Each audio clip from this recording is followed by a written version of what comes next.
Okay, bismillahirrahmanirrahim. Assalamualaikum dan selamat petang. So, untuk kali ni saya nak buat satu video mengenai apa itu for selling, apa itu T3. Okay. Sebab ramai yang tanya. So, okay, sebelum kita nak tahu apa itu for selling, kita kena tahulah.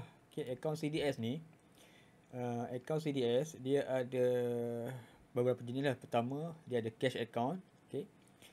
The cash account, selalu lagi ada account limit lah. Okay, account limit. So apa itu cash account? Cash account ni maksudnya kita masuk 10,000. Okay, 10,000. So kita boleh trade 10,000 sahaja. Okay, banyak mana kita boleh banyak mana kita deposit, sebanyak itulah kita hanya boleh trade. Okay, so tapi kalau macam limit account, contoh kita masuk 10,000. Okay, broker akan bagi lagi 10k. So total modal untuk kita trade adalah 20,000. Okay, so 10,000 lagi kita guna duit broker. So depend kepada broker lah. Ada yang broker yang bagi 1, 2, 3. Maksudnya kita masuk 10,000 dia bagi 30,000. So kita masuk 5,000, kita masuk 5,000 dia akan bagi 10,000. Maksudnya kita ada modal 15,000 untuk trade. Okay, so untuk account limit, okay, ramai yang pakai account limit. So contoh macam dia trade 10, dia masuk 10,000. So broker bagi 10,000. So dia ada total of 20,000, okay, untuk trade. So ni pengiraan dia. Okay, T maksudnya hari trading lah. Okay, maksudnya hari pertama dia beli counter. Contoh dia beli counter post. Okay, counter post pada hari pertama dia beli. So itu dikira sebagai T. Okay, T1 pula mewakili hari pertama selepas belian counter. Okay, maksudnya dia beli hari ni, so esok akan jadi T1. Okay, begitu seterusnya lah. So T2 hari kedua selepas dia beli counter, T3 hari ketiga selepas belian counter. Okay, tapi kita kena tahu contoh harga counter post. Okay, harga counter post. Okay, harga counter contoh post RM RM1. Okay, dia RM1 kalau beli 100 slot bersamaan RM 10,000. Okay, 10,000 ni siapa-siapa yang pakai cash account, ada limit, ada modal 10,000, so dia boleh beli banyak 100 slot sahaja. Okay, tapi kalau pakai account cash, account limit, so dia boleh beli 200 slot. Okay, sebab apa? Sebab lagi 10,000 tu dia guna duit broker. So untuk yang 200 slot ni, okay, 100 slot duit dia. Okay, sorry. Okay, untuk 200 slot maksudnya dia belum lagi guna duit dia. Okay, dia belum guna lagi duit dia. Jika dia nak collect ataupun dia nak start bayar, okay, dia perlu bayar sebanyak 20,000. Okay, dia kena bayar sebanyak 20,000. Kena bayar RM 20k bermula T2. Maksudnya dia kena start bayar 20,000. Ataupun contoh macam dia tak ada 20,000, dia hanya ada 10,000 dalam account. So dia boleh bayar dulu sebanyak 100 slot.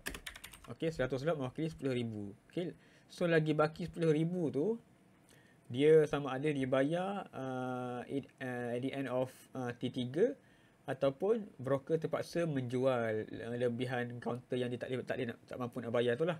Okay, so lagi 100 slot dia kena pick up ataupun bayar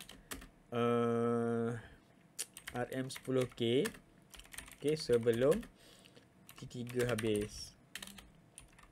Okay, pukul 4, kebiasaannya pukul 4 lah. Okay, kebiasaan pukul 4. So kalau macam dia tak ada duit nak bayar, so broker automatik dia akan menjual ataupun panggil for selling, menjual secara paksa lah counter tu. Sebab apa? Sebab klien tak mampu nak bayar dia punya pegangan.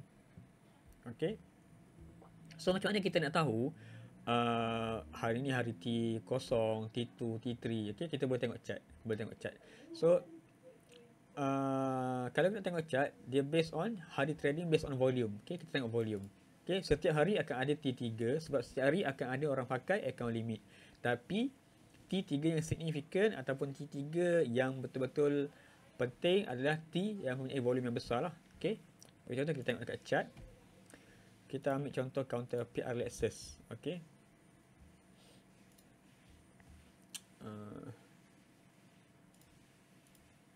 Okay, contoh counter PR Lexus first day. Okay, kita tengok PR Lexus. Okay, first volume spike ataupun volume yang tertinggi itu dikira sebagai T. Okay, T kosong lah. Okay, T kosong. Okay, so ni adalah hari pertama pembelian. So ni dikira sebagai hari ke T1 lah. T1 maksudnya hari pertama selepas dia beli counter. Ni T1. So ni T2. Di sini T3. Okay. So dekat sini akan ada for selling. Okay, siapa-siapa trader yang tak mampu untuk pick up ataupun dia masih pegang jumlah lebih daripada apa yang dia ada, maksudnya apa yang dia deposit, so dia akan kena for selling dekat sini. Okay, for selling ni akan terjadi dua kali, dua sesi. Pertama ialah waktu pagi, okay, around 12. Sesi kedua waktu petang lah, okay, sebelum pukul 4. Okay. So kalau macam kita tengok counter PR Lexus ni, okay, volume naik pada hari ni T0, T1, T2, T3. Okay, T3 okay, volume dah kurang, orang dah start ada for selling, tapi kita boleh tengok kat sini dia punya masih bertahan dekat area support. Okay, even ada for selling, okay, ada for selling tapi still harga supported. Okay, so dekat sini kita boleh entry. Okay, kita boleh entry. As long as kita tengok before for selling tu ramai absorb ni maksudnya orang jual, okay, orang start for selling tapi masih ada orang supported, masih ada orang nak minat beli. Okay, so counter ni adalah counter yang bagus lah untuk kita masuk dekat waktu T3.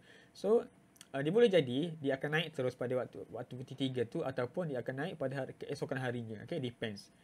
So nampak PR Lexus ni T0, T1, T2, T3 kita buat pembelian pada waktu T3 selepas habis for selling, dan keesokannya hari dia naik lah, dia naik paling tinggi sampai 113, 114.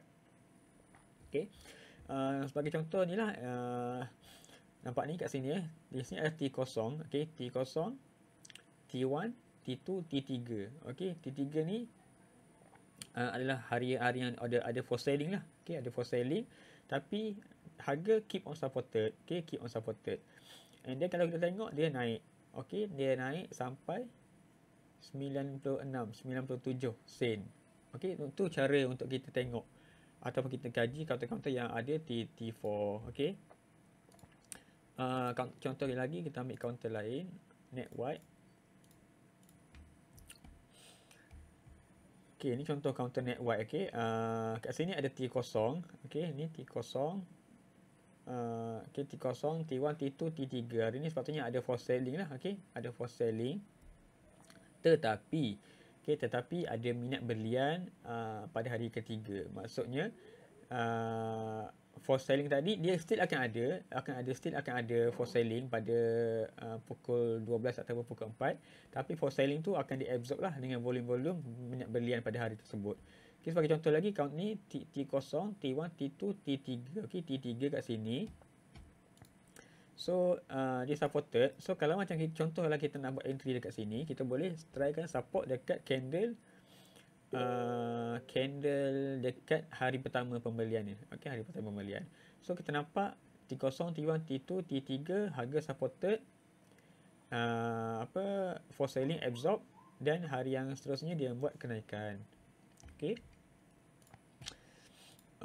Counter ambil contoh lagi, counter. Okay, counter Polycorp. Tengok.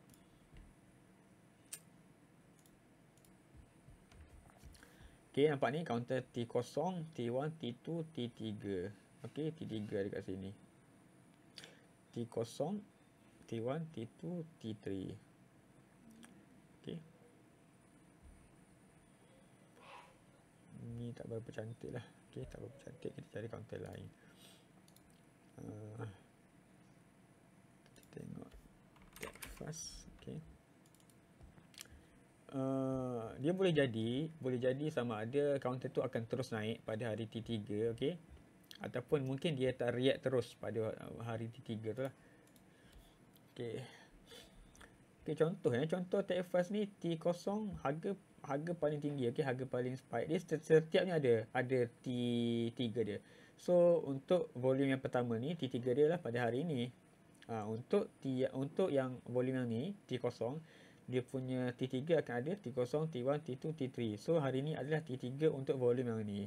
So as long as nampak counter take fast ni dia bertahan dekat area support, okay? Nampak nanti dia bertahan dekat area support, dia sideways, so kita boleh try masuk. So apa sebab kita tahu volume yang pertama first day tu masih ada kat dalam, okay? Tapi kita nampak volume semakin berkurang dan harga support.